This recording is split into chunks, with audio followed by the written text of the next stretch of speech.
안녕하세요, 도레입니다. 제가 저번주에 게이밍 노트북을 샀다고 했었죠. 굉장히 많은 게임을 해보고 테스트를 하면서 지금쯤이면 이 노트북의 리뷰를 해봐도 괜찮겠다, 이런 생각이 들었습니다.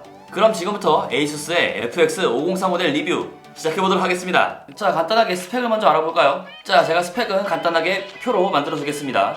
일단 제가 구매한 모델은 SSD를 제외한 버전이기 때문에 SSD를 추가로 구매한다면 가격이 조금 더 상승하는데요. 일단 SSD를 제외한 가격 999,000원. 어우, 이 부분은 상당히 매력적이죠. 그리고 8세대 CPU인 i5 8300과 GTX 1060 6기가를 탑재해서 여러 게임들을 돌렸을 때 나쁘지 않은 퍼포먼스를 보여주는 가성비 게이밍 노트북이라고 말할 수 있겠습니다.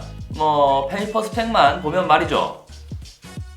사실 저도 가격 때문에 구매했어요. 동사양의 타 브랜드의 제품을 보면은 10만원에서 많게는 20만원 정도의 추가금을 줘야지 이러한 비슷한 사양을 구매할 수 있는데 스펙도 괜찮겠다, 브랜드 나쁘지 않겠다, 그래서 구매를 한 제품이죠. 자, 그럼 에이수스의 FX504 게이밍 노트북 하나하나 알아보도록 하겠습니다. 디자인은 상당히 좋아요. 과하지 않으면서 게이밍 노트북이라는 것을 확실하게 말을 해주고 있죠. 그리고 로고와 키보드의 백라이팅을 통해 게임용이라는 것을 확실하게 어필하고 있습니다. 좌측에 모든 포트가 있으며 부족하지는 않기 때문에 사용하면서 큰 문제는 없을 것 같아요. 하지만 USB-C 타입 정도 하나가 있었으면 어땠을까 라는 게 제 개인적인 생각이긴 합니다. 내구성은 약간 주의를 해야 할 듯 싶은데요. 상판이 약간씩 들어가는 모습을 볼 수 있고요. 하판의 키보드 역시 눌리면 조금씩 들어가는 모습을 볼 수 있습니다. 그리고 가장 위험한 부분, 디스플레이 쪽을 누르게 되면 상당히 많이 울게 됩니다. 좌우 끝에만 힌지가 있기 때문에 상대적으로 중앙 부분은 약할 수밖에 없는데요. 낮은 단가 그리고 무게까지 생각하다 보니 이런 부분에서 내구성이 조금 약한 게 아닌가 라는 생각이 들긴 하네요. 자, 그럼 디스플레이 쪽으로 넘어가 볼까요? IPS, TN이 명확하진 않은데 광시야각 그리고 응답 속도를 봤을 때는 IPS인 것 같아요. 그리고 최대 밝기가 300니트로 야외에서 햇볕을 맞는다면 못 보는 수준이긴 합니다. 하지만 실내에 있다면 전혀 문제가 되지 않는 수준이고요. 모니터의 120Hz 지원은 굉장히 환상적입니다. 이 노트북을 쓰다가 60Hz를 지원하는 다른 모니터를 쓰게 되면 체감이 확 오게 됩니다. 그리고 논글레어라서 눈이 조금 편안한 장점도 있네요. 시야각은 170도라고 써놔서 나쁘진 않아요. 하지만 이건 어디까지나 게임 전용이기 때문에 제가 이렇게 얘기를 하는 거고, 이걸 가지고 그래픽 작업을 하거나 또는 사진 편집을 하거나 하시는 분들에게는 맞지 않는 패널임을 꼭 알아주셨으면 좋겠습니다. 자, 다음 파스 점수 한번 확인해 볼까요? 자, 순정 상태에서 제가 돌린 파스 점수인데요. 본인의 노트북에 맞는 언더볼팅과 그 밖의 전원 옵션 그리고 그 밖의 세팅법을 통해서 파스를 돌린다면 지금 이 점수에서 1000점, 많게는 2000점까지도 더 나올 수 있다고 생각을 해봅니다. 파스를 돌렸을 때 소음은 평균적으로는 50대 중반 데시벨 정도가 나왔는데 최대 60데시벨 가까이 나왔습니다. 확실히 펜속이 빠를 때는 굉장히 시끄러워요. 소음에 굉장히 예민한 분이라면 조용한 곳에서 이 노트북을 켰을 때 펜속으로 조금 스트레스를 받을 수 있지 않을까, 이런 생각을 해봅니다. 자, 다음은 배터리 사용 퍼포먼스. 결과적으로 말하자면 오버워치, 배틀그라운드 모두 못할 수준이 됩니다.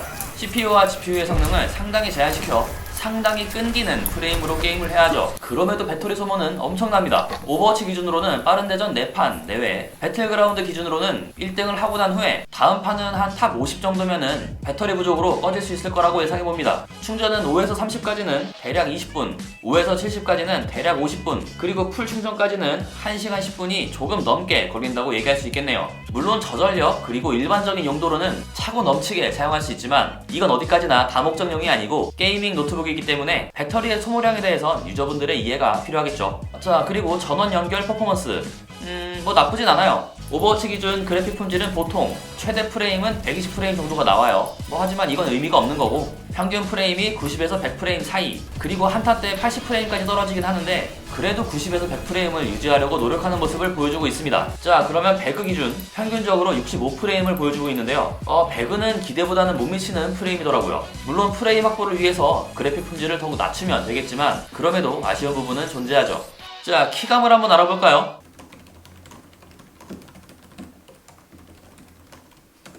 일반적인 키보드 타건 느낌입니다. 굳이 설명할 게 따로 없어요. 그리고 이 백라이트 지원은 아주 만족합니다.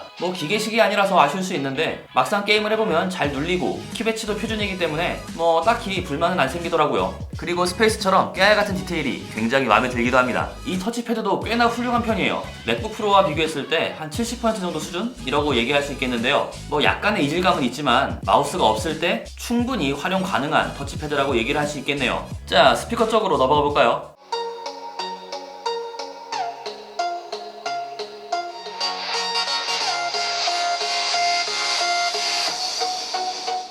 일단 사운드가 풍부하지 못합니다. 그리고 볼륨을 올리면 찢어지게 돼요. 뭐 나쁘다고만 볼 순 없는데 큰 기대는 하지 않는 게 좋습니다. 자, 이렇게만 보면 굉장히 좋은 노트북이잖아요, 그죠? 그런데 치명적인 결함이 두 개 있습니다. 발열로 인해 퍼포먼스가 낮게 나오고 게임 도중 간헐적 끊김이 있습니다. 포털 사이트를 검색해보면 이미 많은 유저들이 FX504에 대해 불만이 많으며 평가 또한 좋지 않음을 알 수 있는데요. 구매 전에 가격 대비 높은 성능으로 주목을 받았다면 구매 후엔 소비자의 평가가 상당히 박한 노트북이라는 것을 알 수 있습니다. 왜 그런가 하면 디바이스 초기화를 시작으로 바이오스부터 드라이브 설치까지 에이수스에서 제공되는 올바른 설치법을 통해서 설치를 하고 언더볼팅을 통해 자신만의 볼트 값을 세팅해주고 그럼에도 안된다면 위의 방법을 한 번 더 진행을 해보고 그래도 안된다면 AS 센터에 입고를 시켜야 하는 상당히 번거로운 노트북이라고 말할 수 있겠습니다. 저렴한 가격이다 보니 한눈에 들어와서 구매는 했지만 막상 구매해보니 손이 굉장히 많이 가는 녀석이었던 거죠. 저 또한 발열 문제는 괜찮지만 간헐적 끊김으로 인해서 상당히 많은 스트레스를 받았습니다. 저 같은 경우는 오히려 언더볼팅을 하니까 끊김이 더욱 심해져서 볼트 값은 순정으로 두고 그리고 그 밖의 세팅 값을 하나하나 바꿔보고 있는 중입니다. 자, 결론입니다. 컴퓨터에 대해 해박한 지식을 가지고 있다면 노트북에 이것저것을 설정해주면서 본래의 퍼포먼스를 낼 수 있을 거라 생각합니다. 그렇게만 된다면 아마 2018년도 최고의 가성비 노트북이지 않을까 뭐 이런 생각을 해보는데요. 하지만 단순히 게임을 좋아하고 컴퓨터 관련 지식이 조금은 부족하다면 지옥으로 다가올 수 있습니다. 지옥 말이죠. 에이수스가 여러 번의 바이오스 업데이트와 드라이버 설치 방법 등등 여러 면에서 해결책을 제시해주고 있습니다. 실제로도 많이 나아졌다는 사례도 있기 때문에 예전보다는 스트레스가 조금은 덜할 테지만 그럼에도 구매 시에 한 번 더 고려는 필요하다고 보여집니다. 제 개인적인 생각으로는 바이오스 업데이트가 한 번 더 이루어진다면 그때는 정말로 가성비 노트북이 되지 않을까 뭐 이런 지극히 저만의 생각을 여러분들에게 전달하면서 이 영상을 마무리해 보도록 하겠습니다.